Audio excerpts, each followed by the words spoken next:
नमस्कार, 99 न्यूज़ के इस प्राइम टाइम बुलेटिन में आपका स्वागत है। मैं हूं आपके साथ शंकर कुमार।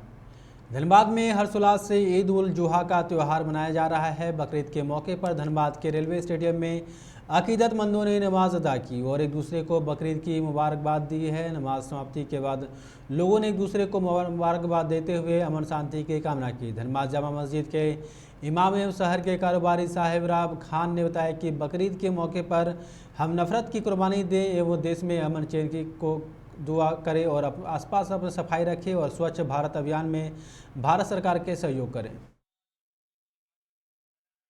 जो है हम लोग को बहुत बहुत सभी लोगों को मुबारक हो। अल्लाह का लाख लाख शुक्र है कि रेलवे ग्राउंड में हम लोग जो है ईद की भी नमाज़ पढ़े थे और इस बकरीद की भी नमाज़ हम लोग पढ़ रहे हैं। हमारे उलमाए लोग इसमें आए हुए थे। काफ़ी तादाद में लोग धनबाद के लोग अलग अलग क्षेत्र से यहाँ पर आए थे। मैं सभी लोगों का शुक्रिया अदा करता हूँ, खास करके धनबाद के DRM साहब का शुक्रिया अदा करता हूँ कि उन्होंने हम लोग को इस जगह में नमाज़ पढ़ने की इजाज़त हम लोग को तरीके से हम एक कुर्बानी कर रहे हैं जो ख़ास कुर्बानी है। इसके तवस्सुत से जो इसके असल मकसद है इसको सामने रखें, यानी अपने आप को कुर्बान करके अल्लाह के लिए दूसरों की ज़रूरत में पेश आए। अब बग़ैर भेदभाव के जब मोहल्ले में देखें, मुआशरे में देखें, अपने पड़ोस में देखें, देखकर गुजर ना जाए। आज का जो कुर्बानी का दिन है ये मैसेज दे रहा है कि गुजरने वाला नहीं बने बल्कि काम आने वाला बने। निरसा में हर्षोल्लास के साथ बकरीद मनाई जा रही है। इसे लेकर मुस्लिम समुदाय के लोगों ने सभी ईदगाह और मस्जिदों में नमाज अदा की। सेवलीबाड़ी ईदगाह में मौलाना मसूद अख्तर ने सभी को ईद उल अजहा का नमाज संपन्न कराया। इस मौके पर निरसा के पूर्व विधायक अरूप चटर्जी की ईदगाह पहुंचे और सभी नमाजियों को बकरीद की शुभकामनाएं दी। ईद अज़हा की नमाज़ हम लोग अदा किए हैं और इसके नमाज के बाद हम लोग कुर्बानी देते हैं। ये कुर्बानी जो है एक अजीम यादगार है हमारे नबी सैयदना इब्राहीम अलैहिस्सलाम की और हमारे नबी जनाब सैयदना मोहम्मद रसूलुल्लाह सल्लल्लाहु अलैहि वसल्लम की अजीम यादगार है। और इसमें इस वक्त में मुसलमान अपनी माली कुर्बानी देते हैं और कुर्बानी देकर के सब भाईचारगी के साथ जो है मिल बैठ के आपस में खाते हैं, पीते हैं।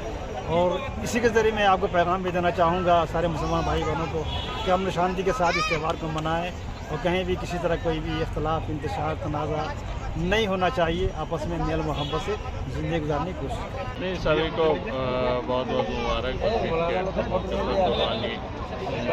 जो सीख रहती है वो सभी पर मतलब लागू होता है। और इस त्यौहार को हम समझते हैं जो लोग शांतिपूर्ण मनाएं। इसके साथ साथ हम समझते हैं जो लोगों को किसी भी उत्साह या कोई चीज़ में नहीं जाना चाहिए। तो देश भर के साथ झरिया में भी आज बकरीद का त्यौहार हर्षोल्लास के साथ मनाया गया। झरिया के जामा मस्जिद, शाहनगर ईदगाह, बालू बंकर, बनियाहिर, भागा सहित विभिन्न इलाकों में मुस्लिम समुदाय के लोगों ने नमाज अदा कर एक दूसरे को गले मिलकर बकरीद की मुबारकबाद दी।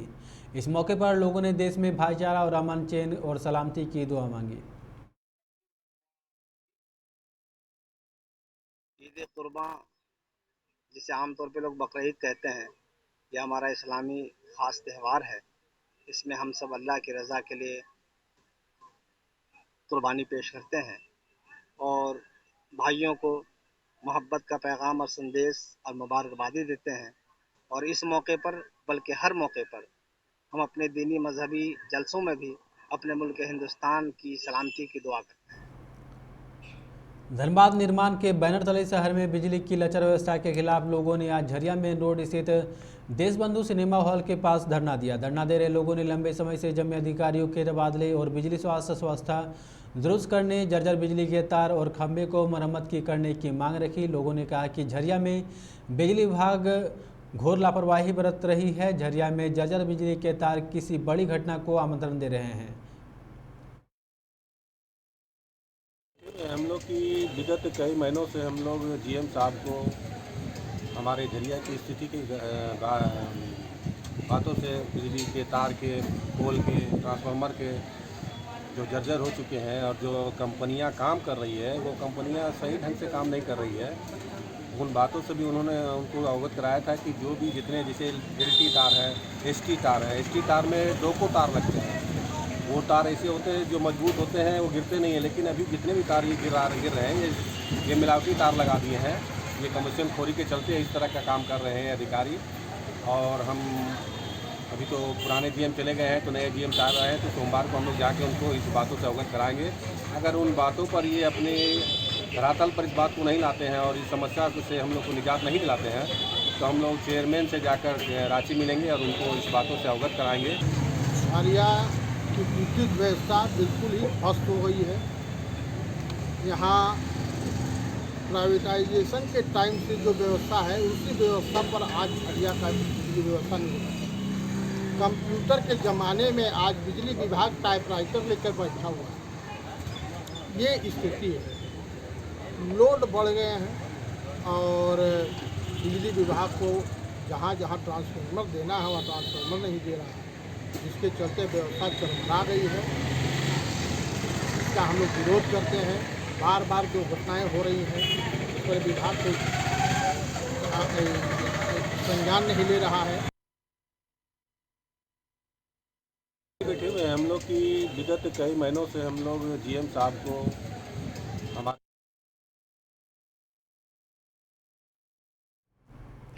धनबाद के केंदुआडीह थाना क्षेत्र के छाताटाड़ में जमीन के पैसों को लेकर हुए विवाद में एक युवक ने दूसरे पक्ष के युवक को चाकू मारकर घायल कर दिया। घटना के बाद घायल युवक को धनबाद के एसएनएमसीएच में भर्ती कराया गया है, जहां उसकी स्थिति गंभीर बनी हुई है।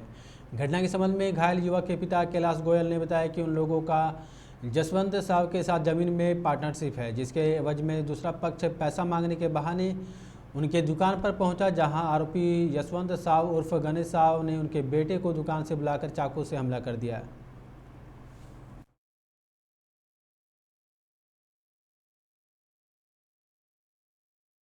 ये हमारी जो दुकान है प्रतिष्ठान, उसके बाहर निकाल के कहाँ दुकान का?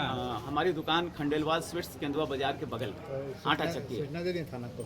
थाना सूचना को, जैसे कि हम लोग यहाँ हॉस्पिटल ला रहे थे तो एम्बुलेंस को ही हम थाने में घुसा दिए थे, तो थाना कहा कि आप हमको छोड़िए, आप पहले बचाने का कोशिश कीजिए, आप उसको हॉस्पिटल लेके जाइए। हमलावर कितने के लोग में थे? हमलावर वो और उसका बेटा था क्रिस। तो बेटा जो है उसका हौसला बुलंद कर रहा था कि मारो, जो होगा सो देखेगा, मारो। पुलिस आई है?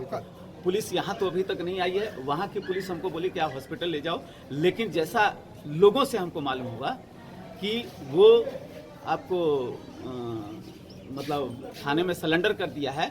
और एक खार उसका हमारे पर में और भी था कि 31/3/2022 को धनबाद जिला फ्लावर मिल एसोसिएशन का चुनाव हुआ था। वो हमसे बार बार प्रेशर बनाया हुआ था कि तुम हमको अध्यक्ष बना देना। तो हम कहा कि भाई हम कौन होते हैं, मेंबर्स जिसका चुनाव करेंगे वो अध्यक्ष बनेगा। तो वो अध्यक्ष बनने में नाकामयाब हो गया। तो उस टाइम में भी हमको कहा कि आप अच्छा काम नहीं। आपके बेटे का क्या नाम है? आपके बेटे सुनील कुमार गोयल। कहाँ चाकू लगा है? लड़का कहता है अभी तो पोजीशन तो उसकी अच्छी नहीं कही जाएगी। अब आप लोग कृपा का नाम।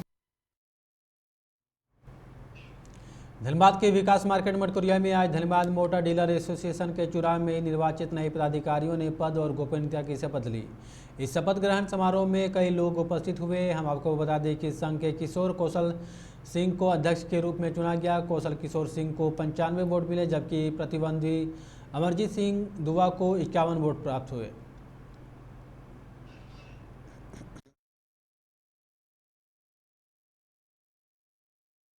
एसोसिएशन का शपथ ग्रहण समारोह है, क्योंकि 25 जून को हम लोगों का चुनाव हुआ था, जिसमें 5 पदाधिकारी निर्वाचित हुए थे। 5 निर्वाचित पदाधिकारियों का आज शपथ ग्रहण समारोह है। इस शपथ ग्रहण समारोह में सारे सदस्य, हमारे डीएमडीए के सारे सदस्य उपस्थित हुए हैं। और शपथ ग्रहण समारोह कराने के लिए हमारे मुख्य निर्वाचन पदाधिकारी सुरेश अग्रवाल जी और बलविंदर बाबू आए हुए हैं। राजगंज महोदास मुख्य सड़क पर आज बाइक का संतुलन बिगड़ने से एक युवक सड़क किनारे गिर गया, जिससे उसे गंभीर चोट आई है। राहगीरों की सूचना पर महोदा ने पुलिस ने घटनास्थल पहुंचकर घायल को इलाज के लिए धनबाद के एसएनएमसीएच भेज दिया है। घायल व्यक्ति धीरन मोहली खरियो का रहने वाला है।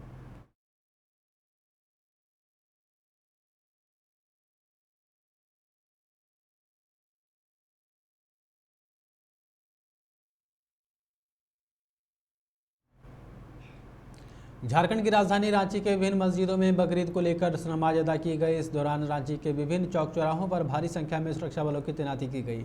रांची के विभिन्न मस्जिदों, मुकतबों, मदरसों और ईदगाहों में नमाज पढ़ा गया। सबसे पहले डोरंडा के न्यू पारस टोली स्थित अलफलाह मस्जिद में नमाज पढ़ी गई। बता दें कि इन मस्जिदों में सुबह से हो रही नमाज शुरू हो गई है, वहीं अंतिम नमाज रांची ईदगाह में पढ़ी जाएगी।